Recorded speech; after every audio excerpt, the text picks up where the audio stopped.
Hello, everyone. I'm proud to be able to present to you guys today on how we can work towards 6 steps of self-growth.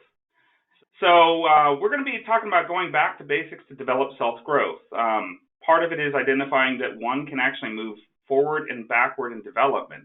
And what I mean by this is we're going to go over each step, going from basically early kind of childhood through adulthood, and then talking about the current modalities and how we can actually be impacted by trauma, how it can be impacted by cognitive roles and development, support networks, and how we can actually move forward and continue to understand, because understanding how we actually develop in self growth will help have you with the keys and strategies to move forward. So we're going to start off with trust. Developing a healthy level of trust through appropriate expression. Now, how we learn as children going into adulthood is that with expression comes trust. If we can formulate strategies on absolute how to build trust within our vocal range and our body language, then we can formulate the ways that we can move forward in life. What happens when we start to develop trust is we start expressing ourselves in a way that we cry when we're hungry, we scream when we're hurt, we Google or we laugh when we're happy. This continues to apply moving forward within our adulthood. When we start losing the ability to actually express ourselves to get our needs met, then we start formulating mistrust, and then that's where depression and the cognitive cycle starts to kick in and starts to kick ourselves in the you-know-what. So when we go through mistrust, it is also healthy, and that's where most people don't realize that part of health is to understand that we are not to trust everyone. If we're going into every relationship trusting everyone, then we're bound to get hurt, and then we cycle quickly. And so to develop trusting relationships, we have to first start trusting ourselves, because if we do not trust ourselves and our judgment, then we're constantly stuck in our very first step in our self-growth, which means that we mistrust our environment, we over-control things, and we start to move in directions that are maladaptive in our behaviors, where we can start looking into alcohol and drugs in order to, how would I say, numb our feelings or present feelings that may be a little bit on the side of happiness, which then gets masked, and then we start to mistrust ourselves further because of the misuse of any type of substances. So going through this, as you can see, it starts with an event, and then the event goes into a series of thoughts. And then how our thoughts work and reflect, it creates chemical changes in our brain. So if I walk into an event and say, wow, I really got hurt in a relationship, then I start thinking to my thoughts, maybe I'm unwilling or undeserving of having love. And with that being spoken, then chemical changes start to happen in the brain. When the chemical changes go, it starts to impact dopamine, serotonin, and oxytocin, three primary ingredients for both happiness, wealth, and connection when it comes to welfare. And what happens when our feelings start to dive down? Then we start to actually experience feelings, because a lack of serotonin production or no boost of dopamine, which is all about pleasure, then our feelings start to become impacted. And then I might feel loneliness, shame, guilt, which then derives a belief structure. And the belief may be that I feel unworthy of love, or I do not deserve love, which then in turn turns into going into images and fantasies. I picture myself alone. I start really experiencing things on an emotional level that starts to drive behaviors, and maybe my behaviors become to self-isolate, to put myself down internally. So behaviors can also be self-language, what I tell myself on the inside, the internal language that says, hey, I'm not worth it. And then I start to isolate, and my behavior becomes to stay in my bed and not move forward. So then the outcome becomes that I isolate, and then I start the cycle of depression, which then has new thoughts, and then it continues the depression cycle where it starts spinning further and further out of control. So that I wake up the next morning and say, I don't want to get out of bed. I don't want to face the day. The chemicals continue to start to drop, or they start to level out because there's not enough serotonin or dopamine being produced, which then continues to drive the feelings of loneliness, shame, and then the belief structure is, I don't want to be here anymore. And then I start picturing things that are unpleasant, and then my behaviors are to further pull away from family, friends. So the same cycle can be done in a way that's beneficial. Because if the event occurs and let's say I get a promotion and then the promotion says, you know what, I deserve these things and I deserve to start reaching out to others, and then my chemical changes start to go in the positive direction. And so what occurs is then now I have a dopamine rush, or I start walking the dog because I'm excited that I went home and I wanted to celebrate with my dog and my family. So then oxytocin is presented, and then I'm feeling connected with all the people around me and that I love. And then the feelings are love, hope, peaceful. The belief is I've worked hard, I've deserved this. The images and fantasies of success and connection. The behaviors are to reach out, to constantly connect with people, where my outcomes become that I get closer with the loved ones, and then it drives new thoughts. I want to reach out, I want to stay connected. So in the same sentence, when we talk about trust, it really starts coming down to having the internal thoughts within themselves. And controlling these thoughts are very, very vitally important, because in cognition, the more we have positive thoughts, the more it drives positive chemical changes.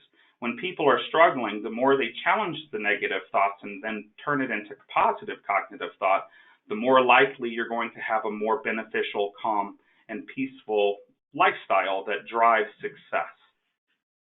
So when moving forward, when we start to control our thought process, then we start having a sense of self. We start growing in ways that we are non-destructive, a way that brings peace and health. And then shame and doubt. They're both healthy and can be extreme when it comes to how it impacts us. Because shame, if there was a world without shame, there would be many bad things happening. So when we're experiencing autonomy and self-control, then we also borderline and it faces shame. Because if we lose our autonomy, it automatically enters the feelings of thought, of doubt and shame. And how we respond to that is we try to control ourselves. We have self-reliance versus codependency.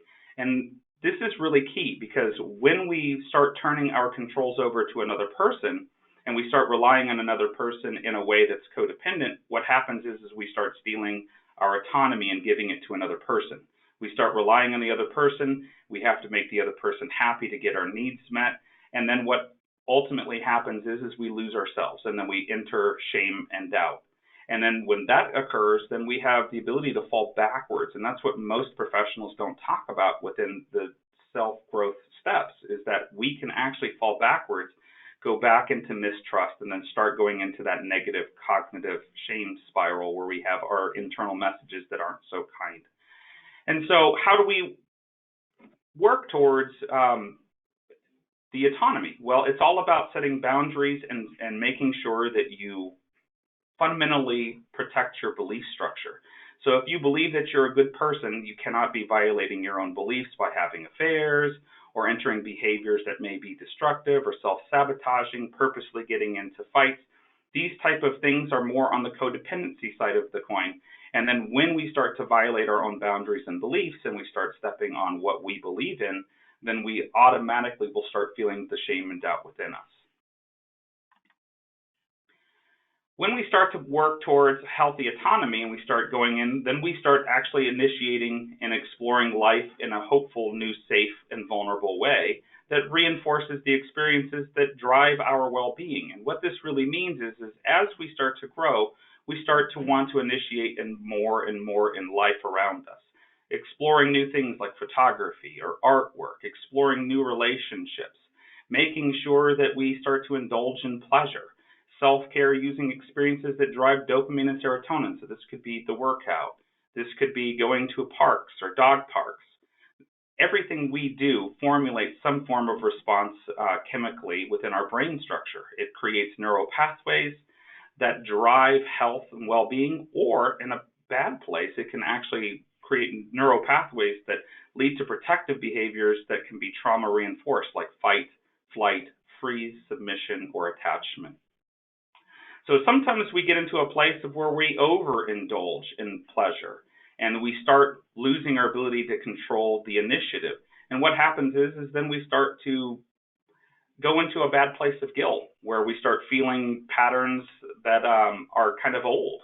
So maybe it's the overindulging in the video games, or maybe it's overindulging in Netflix movie watching.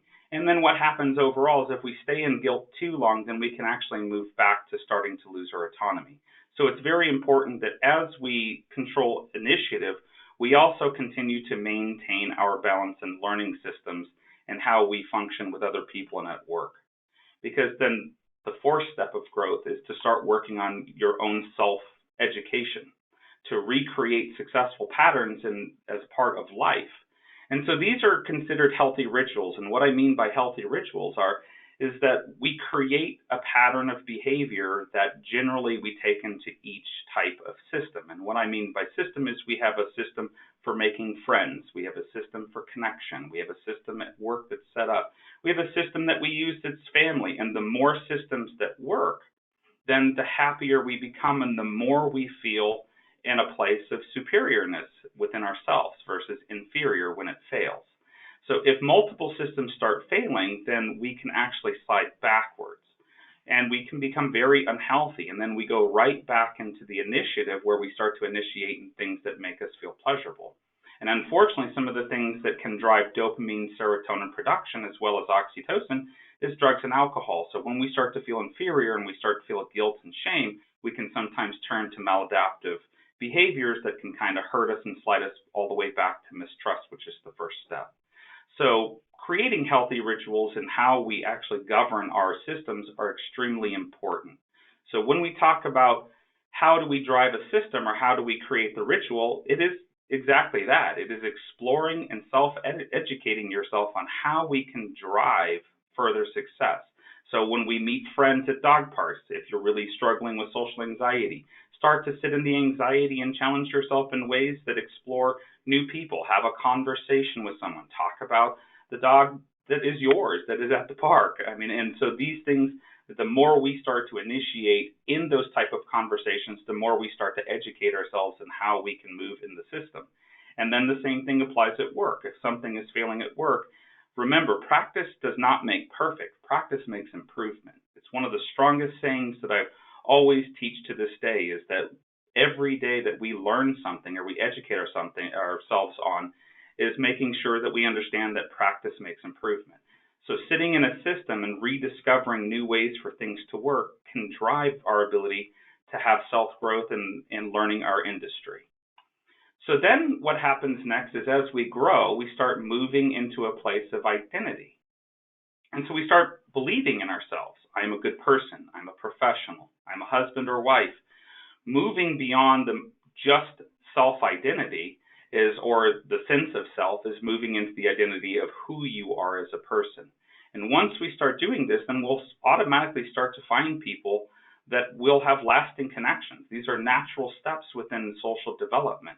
We'll grow in work environments, we accept ourselves, or we start to accept the fact that maybe this isn't the work environment for us and that we want to explore new ways of feeling like we have an identity. This is where a large part of people move job careers, is when they start identifying themselves as this is not me, I'm not meant to be in a role like this. And I've already moved so far in my self-growth that I'm going to rediscover exactly what I want to do. And maybe I want to move from being an aircraft mechanic to a counselor. That was my largest move in my life to this date. And it all started with starting to get to the place of social acceptance and identity, understanding that I am no longer in one place, but I am absolutely in the other. And when we do struggle with role confusion and we don't have good times with our identity, then we start to feel like that we're not a part of a system that's larger, and we start to struggle. And that may include life, family, social, can include employment. And when we start to slide in our role confusion about where we really are, then what really happens is then we start going back to the last step. And then we might start sliding down that social development ladder. So it is very important that when we're stepping through these self-growth is that we really focus on our self-care and that we identify who we are as a person and how we can start to move forward. And when we start working towards the actual self-growth of intimacy, this is where we become the most vulnerable. This is where trauma can really have major impact.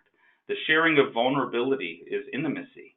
And so as we share ourselves and as we start to move forward, then we start moving forward in a way that creates bonding. lasting, loving attachments.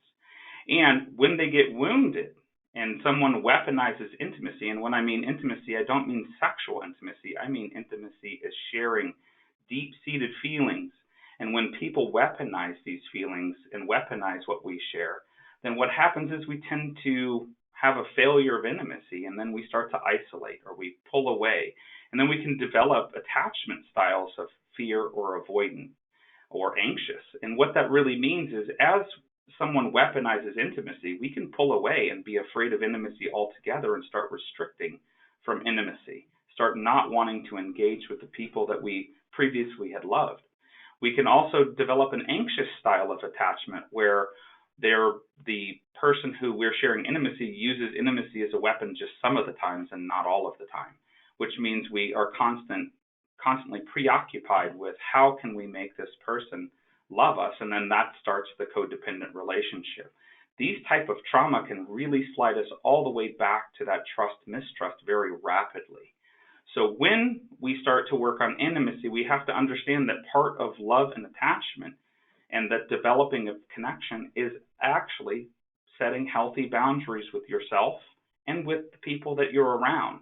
If somebody is stepping on your belief and you have a belief, you don't give in to the belief and set a boundary of I'm just going to take this person hurting me or maybe emotionally abusing me or gaslighting me. This is where we set the boundaries to say, I love myself enough that I will not allow you to hurt me this way. And if you continue this abuse or you continue this verbal onslaught, then I'm going to walk away from a relationship, or I'm going to pull away and let you think about your actions, or maybe we need to get counseling. Because letting go of toxic people, it really does come with ease when you have a lot of self-love. And self-love really comes down to how we formulate the boundaries that we have within ourselves, because we can sometimes step on our own belief structure just to please someone else. When we have true intimacy, it is about meeting yourself or your own needs while meeting the needs of someone else, not at the expense of someone's beliefs, but in coordination with the belief. So if I have a partner that I am loving and then I set the boundary of, hey, you know what, I work all day and I know that you're at home, then when I come home, let's please go for a walk because it helps me feel connected. A person who hears that also shares the beliefs and love structure that is very close, if they are not in a fear or avoidant attachment, then a healthy attachment will say, yes, sweetheart, but give me 30 minutes so I can finish doing my work because I'm going to school. Honoring each other's beliefs and understanding that when we share our needs and our needs are met, or our needs are at least communicated and expressed in a way that is accepted, then validation occurs and the forming of intimacy really starts to bond strongly. When we reject expression or we do not get expression where our needs are met, then we can quickly fall back to that original first step of mistrust. So emotionally focused therapy really goes through, along with cognitive behavioral therapy, when done well, it really works on these attachment styles and starts to work in a way that formulates healthier intimacy without having the isolation that occurs. Because the largest thing that occurs when intimacy is damaged is that we get into a place of the criticism cycle. And so criticism cycle really destroys intimacy rapidly. It's when we feel attacked at any given time. When someone weaponizes intimacy, we can start getting into a pattern that we look for the criticism. And if we're looking for criticism, we'll generally find it. So if a partner comes in and says, I love you, and then if someone feels that is a criticism, it'll sound like this, well, do you really? And so when these things occur, we now are entering a criticism cycle. Well, then the other person might explore, now that they feel that there's weaponized intimacy. It's like, yes, I do really. You never really listened to me. And now the intimacy failure starts to occur. And then the partners may start to get into the fear or avoidant attachment styles. So when we start really exploring how do we make these things go through and how do we start our own self-growth, it really is paying attention to these individual steps and working towards trust, working towards autonomy, working towards initiative, working towards industry, working towards identity, and then finally getting to a place of where we can work on intimacy. This doesn't mean that when you start going into your first relationship, or you start really going into seeing someone as maybe an intimate partner, you don't just dump all your vulnerability, because that also will drive isolation, because you're bound to get hurt. So part of healthy intimacy is sharing at the pace that a partner can take. So in short, I want to go over some of the things, because this is based on blended theories between Erickson and Freud. And part of the things that I would also like to share is you can expand some of these viewpoints beyond just this presentation. There is a book out there that is called Attached. It is based on adult attachments and how you can find and keep love. And this is written by Amir Levine, and it is one of my favorite books because it goes over anxious, avoidant, fearful, and secure attachment styles, and how trauma, which is the body keeps the score. This is all about how trauma actually manifests itself in the body and how it impacts the brain, and how we have these networks inside ourselves that the trauma actually stays within the body and can continuously impact our social development. And then How the Mind Works by Steven Pinker. This is an excellent book that kind of goes into how cognition really goes into the first cycle that we went through, how thoughts lead to chemical changes and how these lead into maladaptive behaviors if done wrong, or how it reinforces where we can really say, I am a great person, I am beautiful, I am deserving of love, and how these things can drive the connections and how we can develop our self-growth through positive thinking. So in that being said, I would like to thank you guys and then open this up for questions. Okay, it says, can you give another example of how shame is healthy as well as toxic? I absolutely can. So one of the largest things when it comes to shame is absolutely a positive and hurtful emotion. I always believe that all emotions are for reasons. They are good emotions, and every emotion can be healthy and can be toxic depending on the level that we feel. So if we didn't have shame and say like I robbed a bank and didn't feel bad for hurting people, then I can continue the behaviors because it reinforces, since I don't feel shame, that it does not make me a bad person. Because the difference between guilt and shame is guilt is I screwed up, and shame would be I am a screw up. So if we do a behavior that has really hurt someone, like having an affair, if I feel shame, that level of shame can drive a cognitive cycle, because I do not want to feel shame again.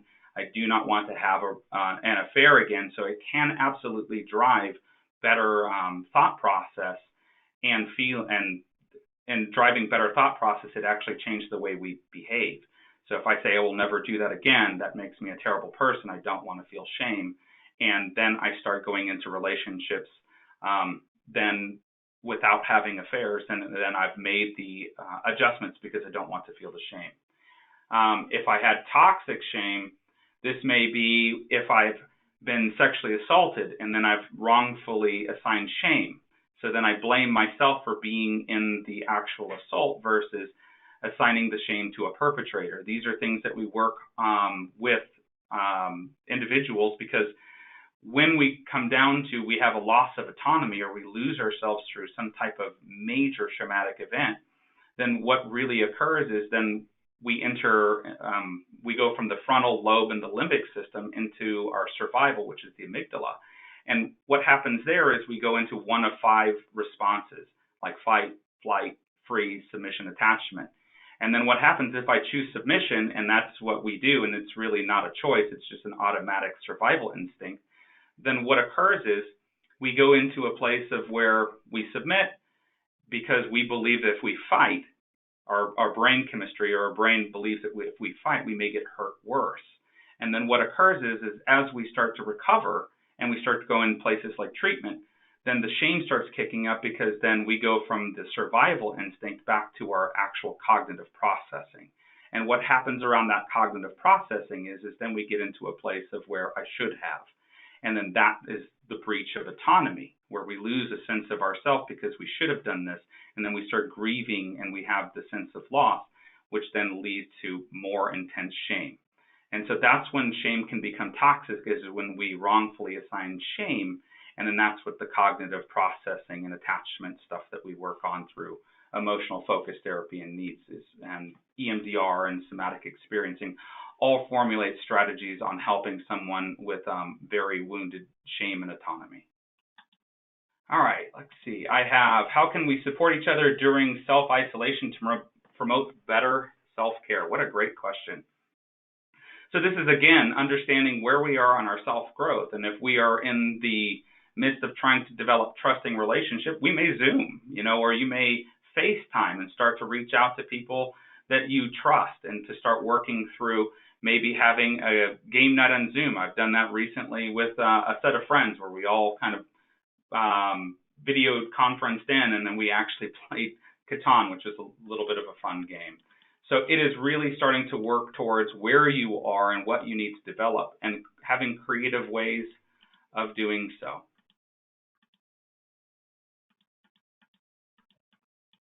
Let's see. Lots of great feedback. Thank you. Thank you for sharing that it was an excellent talk. And yes, we actually do give out the adult attachment inventory and use it clinically. We actually supply a lot of the books and for our residents or our clients. They usually will get a copy of the attached book, and then they'll work with Edie Ryan, which is a professional who works around attachment styles and also works on maladaptive sexual behaviors as well. So yes, we do look at the attachment styles, and then we work through to improve the bond and get away from the trauma instincts to survive. I have observed that clients often have difficulty challenging their thoughts. Any suggestions? Yes, this is where superior cognitive behavioral therapists and dialectic behavior therapists, these are the experts in the field that really can focus on how do we get rid of the thought distortions and start working towards challenging thoughts. I know that a large part of challenging thoughts may be working with a treatment plan to start working in a direction that says, hey, let's identify what are some of the consequences you don't want to have in life. And so I know I've worked personally with people who say, the consequences are as I relive the same relationships over and over. And then we'll start working towards defining, here's the consequence, and starting to work backward. What are the behaviors that have created some of these consequences, and starting to move into the thoughts and having them identify within themselves what are the thoughts that are justifying their behavior or working towards a behavior that leads to the initial or the end consequence or outcome. And these are some of the best ways that you can challenge the thought distortions or even the negative self-talk, is work from the consequence and work backwards. And I find that to be extremely helpful. What is your best top to counsel people that have very hard time understanding this process and never get the step one and love and accept themselves? Really, I can't speak high enough about emotional focus therapy. Some of the emotional focus therapy, when there's no trust, it really focuses on how do I communicate needs and express myself to get my needs met. I really do believe that if we can't express ourselves, we're really going to be stuck in that early onslaught of the first step. So expressing ourselves to ourselves, and some people, they have lived a lifestyle or a life of serving others, maybe from early age where we have alcoholic parents, where we become the actual parent of alcoholic children. And so what happens is then working on expressing needs in a therapeutic environment will help people identify how to talk and how their needs are just as important, and then to start working them out of that codependent cycle. And that's probably one of the best things I can say around that question. That's an excellent question, Lori. I appreciate that. All right, I have time for one more, and then I'm going to have to wrap it up. How do we forgive and let go of broken trust and relationships? This is an excellent question. One of the ways we can forgive is to start to mend our own hearts and start that self-care process that says, that we do deserve, and then the grief and loss counseling that goes along with it. Large amount of the time of grief and loss, we get stuck on the loss part, and then it reactivates our attachment style. And then what we do is we get into this anxious attachment style where we become preoccupied and we try to make relationships work longer than they should. And so self-care, separating from the relationship and working on grief and loss is one of the most important pieces to lead to forgiveness of self and forgiveness of others that have broken your trust. And then if it's a relationship you're wanting to continue, working with someone that allows them to formulate strategies around how do we communicate with each other that doesn't violate trust. So I want to thank you guys all personally for allowing me to present to you today, and I appreciate all of you. Thank you.